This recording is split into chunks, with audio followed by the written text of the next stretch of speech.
Buying your first home probably felt like a huge challenge. You scrape together the down payment, you got to find something affordable, and then you might even be competing with other buyers. It was absolutely no walk in the park.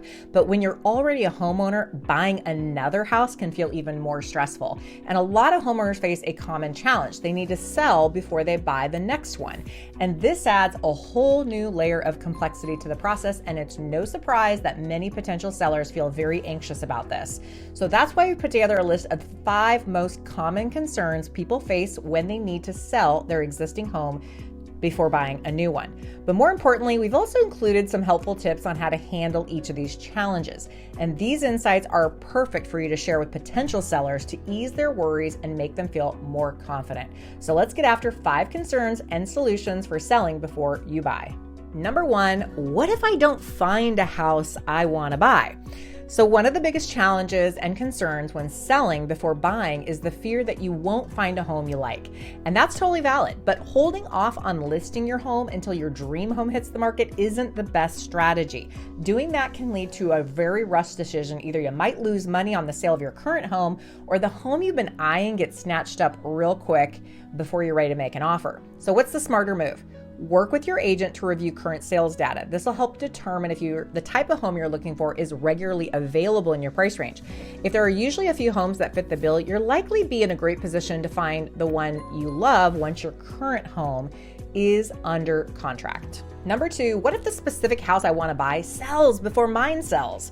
Falling in love with a new house before your home is even listed is risky and often leads to unnecessary stress and potential financial loss and the emotional devastation. But despite this, many people still list their home hoping they can sell it really quickly so they can go snag the next one. If that sounds like your plan, here's a better approach. Price your home aggressively to boost your chances of getting under contract super fast. You might also consider making an offer on your dream home contingent on the sale of your current one. Just keep in mind, not all sellers are going to be open to a contingency. Think about it. Would you take your home off the market for a while waiting for someone else to sell theirs? It's a pretty big ask. So while it's worth trying, don't be surprised if a lot of home sellers aren't too eager to accept these terms. If a house has been sitting on the market for quite some time, a seller is a lot more eager to accept a contingent offer. Sometimes looking into not bridge financing, because that's the old school way, but looking into financing that might actually help you kind of bridge the gap in maybe being able to buy that house, knowing you're going to turn around and sell your home really fast at a price that is acceptable to you. That's usually the best option if houses that you are interested in go kind of quick, or you're worried about putting an offer in contingent right when that house hits the market. Concern number 3, what if I got stuck with 2 mortgages? Totally valid. Some homeowners may manage paying 2 mortgages for a short time, but let's be honest, even if you can, it's probably something you're going to try to avoid at a very minimum. So to prevent this, don't commit to buying a new home until your current home is under contract and all contingencies have been met by your buyer.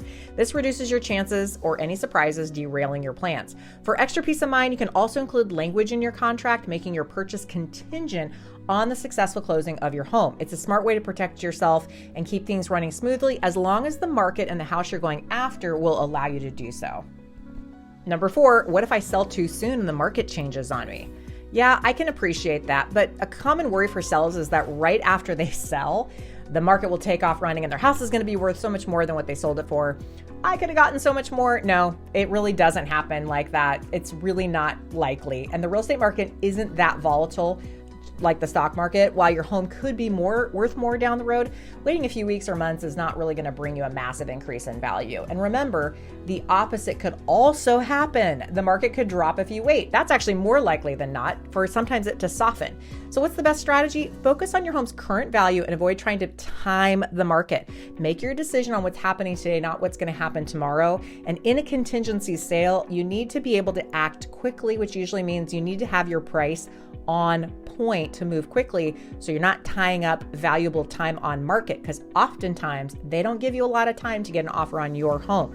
So you want to price it in a way that gets it to move in the market that you're in.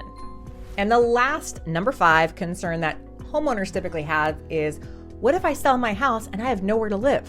Well, here's the good news. In over 20 years of doing this, I haven't had anybody go homeless. There are a lot of options for you if you've sold your house, but you do need to plan ahead. So don't wait till the last few weeks. and decide, oh my gosh, where am I going to live? Usually you need to think ahead about where you're willing to live. Are you willing to live in a short-term rental property? A lot of people find that that's a great interim solution if they don't plan on being in a space for longer than 6 months to a year. You could also go into a rental and decide, hey, I'll be here as long as I need to till I find the right property. You could also live with a friend, a family member. Maybe you could negotiate a little bit of rent back after closing, or a lot of rent back, just depending on the market, of course. But there are options, and this is definitely something you need to plan for upfront on plan A and plan B, because oftentimes you're not going to perfectly time the market to find the perfect house you're going to move into while selling your own. So you really need to look into a few options you're willing to do. And as you get closer to potentially closing on your home, you know you're going to be in a place long before you ever have to worry. So don't worry about that step. I've never had anybody not know where they're going, but you do need to plan ahead about what options are on the table.